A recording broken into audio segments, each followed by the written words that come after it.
everybody. This week's artwork is going to be kind of spooky inspired since we are getting into October. I love anything spooky, creepy, crawly. So we are going to be doing a spider web activity, but the focus is still going to be our complementary colors because that is what we are learning about this week. So complementary colors are colors that are opposite each other on the color wheel. You're going to need to gather a couple of things. One of the things I'm going to be using is going to be black construction paper. If you do not have black construction paper, you can just do this on white paper, color it in, cut that out. So I'm going to need black paper if you have it, scissors, glue stick. I'm also going to need my complementary. Use a square piece of paper. So here we go. The first thing we have to do is to draw our spider web. And the way I'm going to do this is I'm going to start with two diagonal lines corner to corner. So this one stretches from this corner to this corner, diagonal line. This one is going to go this corner to this corner. Now I'm just going to add one more line, either straight this way or straight across this way. I'm going to go across this way. Notice my line got a little wobbly. That's okay. We're making spider webs, okay? So here we go. So now I need to actually start to add the curved lines for the spider web. Now it took me years to figure out how to draw a good spider web. And the key is drawing a curve. I'm going to turn this a little bit. That the curve part is going towards the center. So I'm going to start in this V shape here, go up a little bit, and I'm just going to draw one curve. So notice the curve reaches down towards the center, and they end about even at the height of them. So now I'm going to connect from this one over here with a curve going that way. Now I'm going to rotate. And I'm going to do a curve this way. Notice that was a long sweeping curve this way. Oops. Here and here. All right. See how that curve in makes a big difference. So let's do that again. Let's do another layer. Curve. Again, I really like to rotate my paper when I'm doing this. It really helps me.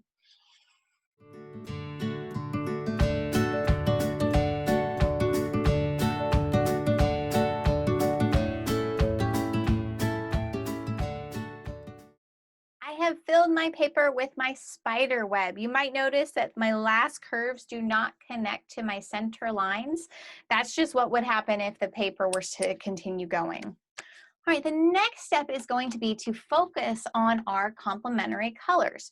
So for each of these V shapes, we're going to pick one set of complementary colors. The first set I'm going to go with, I think I'm going to go with my orange and my blue set.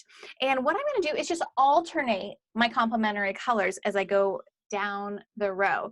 So for example, I would take my orange. This is why I suggested using a smaller piece of paper, because this coloring might take a little while. So orange and then blue, alternating.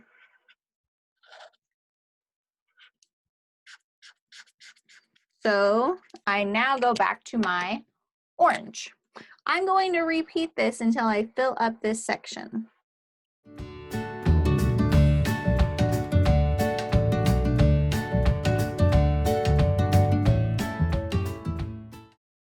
All right, so that's my first V section, and I used my blue and my orange. So for my next section, I'm going to pick a different set of complementary colors. I'm going to choose my red and green for this one.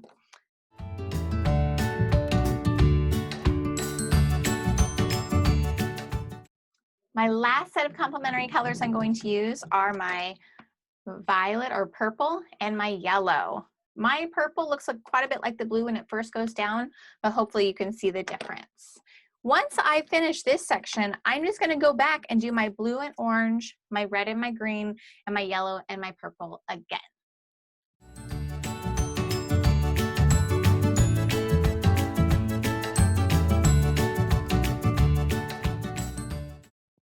I have finished coloring my entire spider web using my complementary colors. So now I'm going to actually set this off to the side, and I'm going to grab my black paper. Again, if you do not have black paper, just grab another piece of white paper and draw your spider on here. Now, I am not the world's best spider drawer. It's probably not going to be very realistic, and yours doesn't have to be either. But if you're really good at doing spiders, by all means, go to town with this to make it look super cool.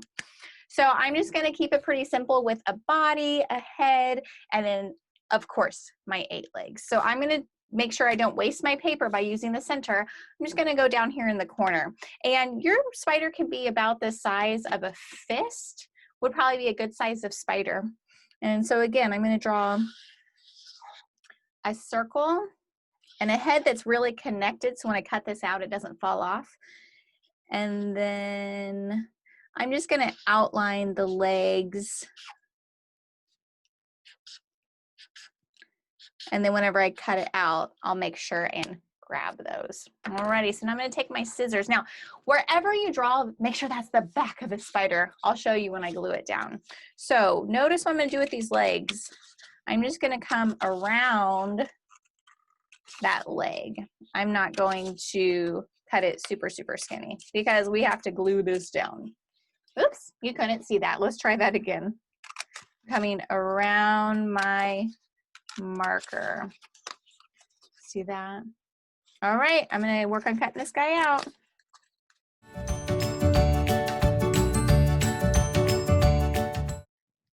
There is my spider. Notice I flipped him over. So what I want to do is the side where I drew, I am going to take my glue and put it on that side. So the side where your lines are. And I'm going to make sure I get every leg with glue. It's good to do this on a scrap piece of paper so that you can go all over the leg and not worry about it. All right, now let's get my spider web in here. And you can put this wherever you want. And you know what? If you want to do more than one spider, you can do that also. And give him a good, nice pat down. Each of the legs gets pressed. There. You have it. All right, so there is my creepy, crawly, complementary color spider web activity for you. Have fun with these, and as soon as you get done, don't forget to take that picture and share it with me on your Google Slides. Talk to you next time.